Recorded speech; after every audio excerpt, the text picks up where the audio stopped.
everybody. Hi, welcome back. So we decided to start this challenge reading through Luke in December.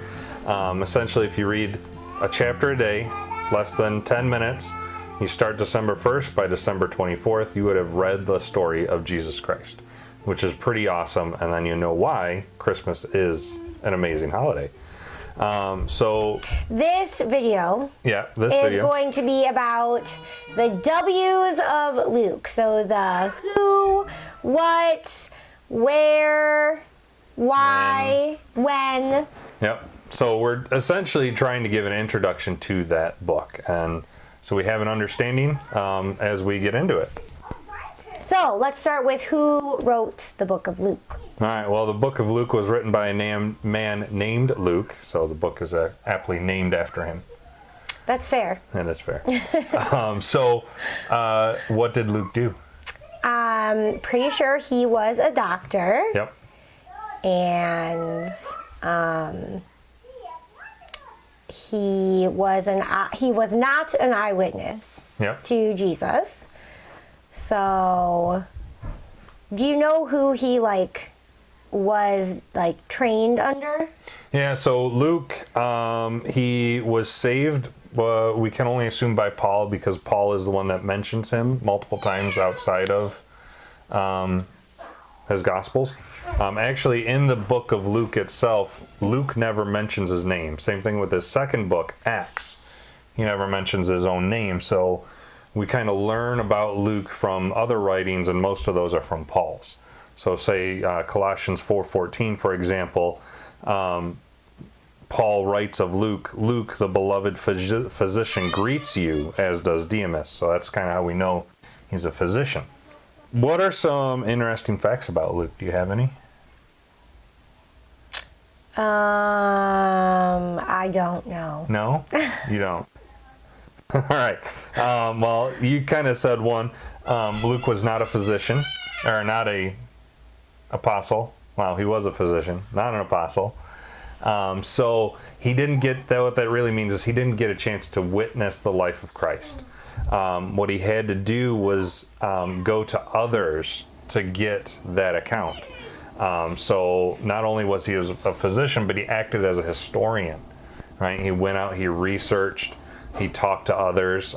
He even went so far as to talk to Mary to get details about Jesus' young life, which is really kind of cool. And Luke, he carefully writes what he found. He doesn't just, haphazardly put it together. He really details it out. Other things we should know about Luke. Luke is very likely a Greek. We know he was a Gentile at the very least, but he was very likely a Greek of Greek descent. So that has a lot of meaning actually as you read through the book of Luke. It really, as a physician, he would have studied Aristotle and Plato and all the Greek philosophers, and that plays into some of how he writes and what he writes in his book. Very cool. It is very cool. So we did the who. So well, kind of. Who did he write the book to? Because the book actually is dedicated to someone, or written to an individual. Theophilus. Theophilus. Yes. Yeah. Yes, he does write the book to a man named Theophilus. We see that he writes both books to Theophilus, Luke and Acts, which is cool. What do we know about Theophilus? I don't know anything other than Luke wrote a couple books. Yeah, so what we Well, obviously he was a follower of Jesus. Yeah. Well, that's one thing we can guess. Yeah, he very likely was a follower of Jesus, or he had some kind of exposure to the faith. It's also very likely that he was a Greek Gentile. Otherwise, why would Luke write to him? Luke's probably writing. We see that actually in that Luke is writing to give an account of his faith to Theophilus, right? So he wants Luke to understand and to believe the same thing that he does, and he's giving that account. And Luke will also go so far as to sometimes explain certain Jewish traditions, which kind of shows the Gentile part of it, right? Because he's trying to relay, hey, this is Jewish and this is why, this is what the Jews would do. Okay, so when was the book written? The hard question, when, timing. So I did a lot of research on that one because I wanted to find out myself. And unfortunately, it's actually rather impossible to get a date. Most commentators put it somewhere around the early 60s AD.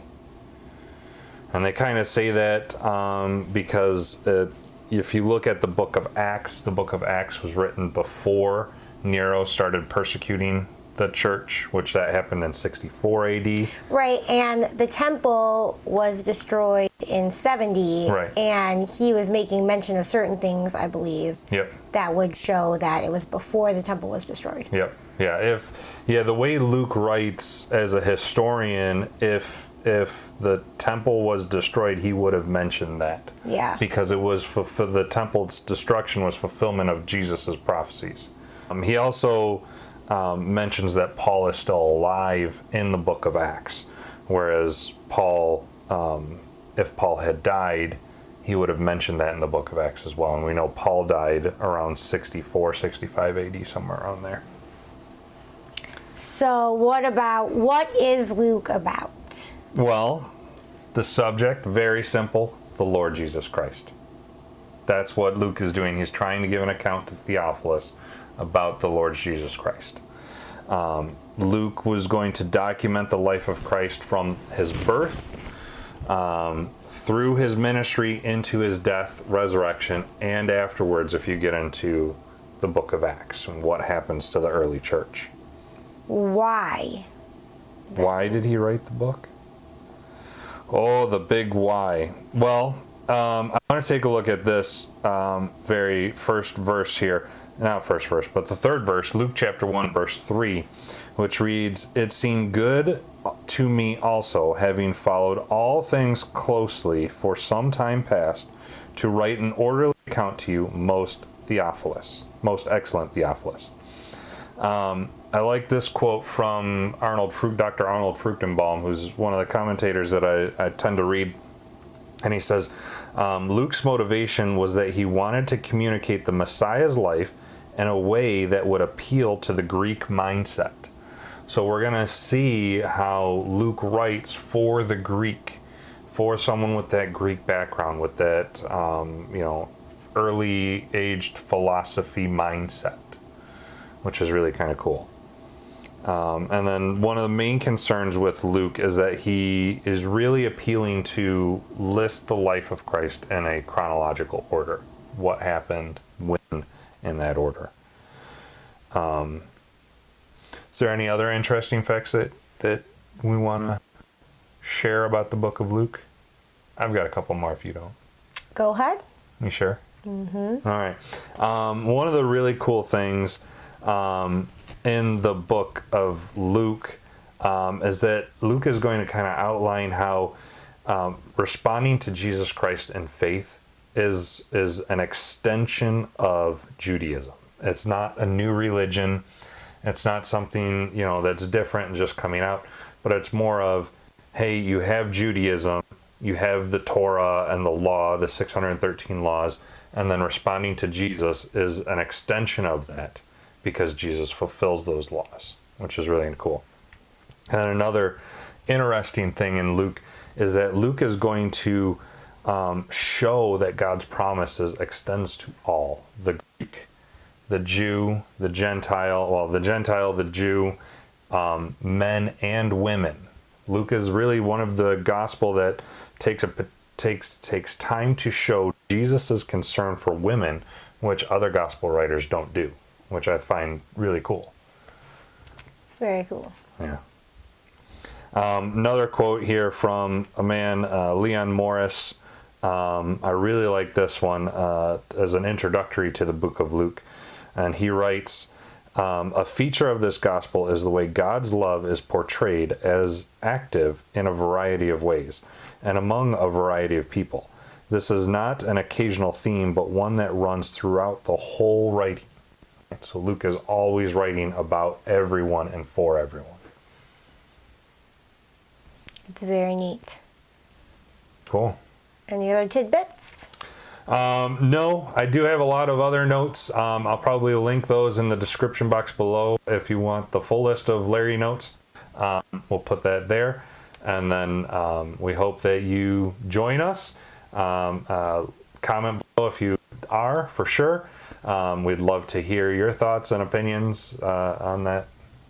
Yeah, I'm super excited. I just want to start getting in the Word, and then hopefully we will be able to talk to you guys a little bit about some of the things that we read and like what stood out to us, and so that'll be what's coming up in the next couple videos. Yep, and be sure to follow us on Facebook.